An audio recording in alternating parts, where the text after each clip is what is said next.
चाहत तू ही फसाद हो। मैं वो इंसान हूँ जिसके पास छुपाने के लिए शायद कुछ भी नहीं है। मेरी सच्चाई भी अब झूठ की तरह सुनाई देती है।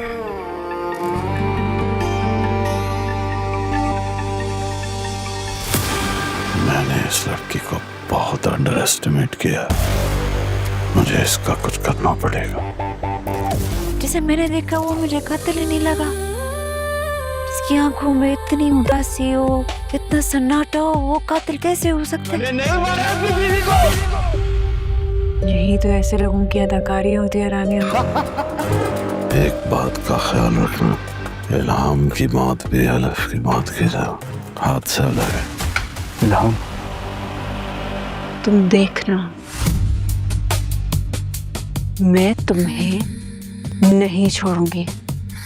जो इंसान उस रिश्ते का लिहाज नहीं रख सकता वो आपका क्या ही ख्याल करेगा? वो तो आपके साथ कुछ भी कर सकता है। अस्सलामुअलैकुम दोस्तों, welcome back to Pakistan drama studio. आज हम बात करने वाले हैं इन शैदाई के अपकमिंग एपिसोड के बारे में। टीजर ने फैंस को बहुत ज़्यादा एक्साइटेड कर दिया है और हर कोई ये जानना चाहता है कि अगले एपिसोड में क्या होने वाला है। टीजर की शुरुआत में हमें एक इमोशनल डायलॉग सुनने को मिलता है। यहाँ हीरो अपनी सफाई पेश करता नजर आता है। वो कहता है कि उसके पास छुपाने के लिए कुछ भी नहीं है।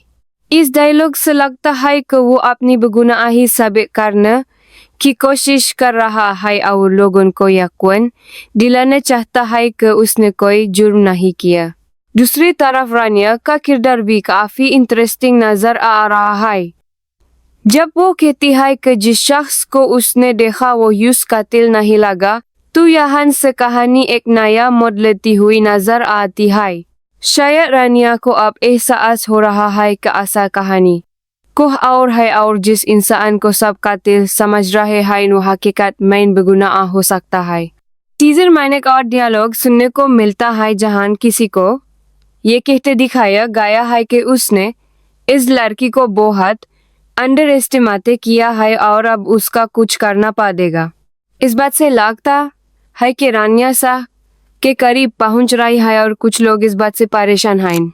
मुमकिन है कि अगले एपिसोड में उसकी जान को भी खतरा हो। सबसे अहम बात इल्हाम की मौत का जिक्र है। टीजर में इस तरफ इशारा दिया गया है कि इल्हाम की मौत सिर्फ एक मामूली हादसा नहीं थी।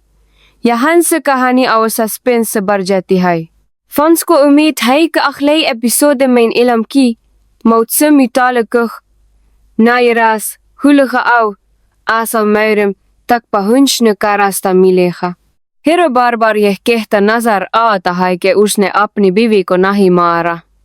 यह डियलॉग इस बात की तरफ इशारा करता है कि उस पर लगाए गए इल्जामात गलत भी हो सकते हैं।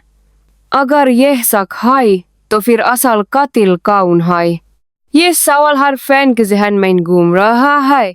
मेरी प्रेडिक्शन के मुताबिक अगले एपिसोड में कुछ अहम सबूत सामने आ सकते हैं। हो सकता है कि कोई विटनेस सामने आए या फिर कोई पुरानी रिकॉर्डिंग मिल जाए जो पूरी कहानी का रुख बदल दे। इसके अलावा विलन भी अपनी तरफ से पूरी कोशिश करेगा कि सच सामने ना आ सके। एक और पॉसिबिलिटी ये है कि हीरो और रानिया के दरमियान ट्रस्ट मजबूत हो जाए। दोनों मिलकर असल साख तलाश करने की कोशिश करेंगे, लेकिन उनके रास्ते में बहुत सी मुश्किलात और साजिशें खड़ी होंगी। एपिसोड के आखिरी इसमें इमें कोई बड़ा ट्विस्ट देखने को मिल सकता है। शायद किसी किरदार का असली चेहरा सामने आ जाए या फिर कोई इजारा खुल जाए जो पूरी कहानी को उलट कर रख दो। ड्रामा का सस्पेंस दिन ब दिन बढ़ता जा रहा है और फैंस बेचैनी से अगले एपिसोड का इंतजार कर रहे हैं। आपको क्या लगता है? क्या हीरो वाकई बेगुनाह है? क्या रानिया सच तक पहुंच पाएगी? और इल्हाम की मौत के पीछे असल कहानी क्या है? अपनी राय कमेंट सेक्शन में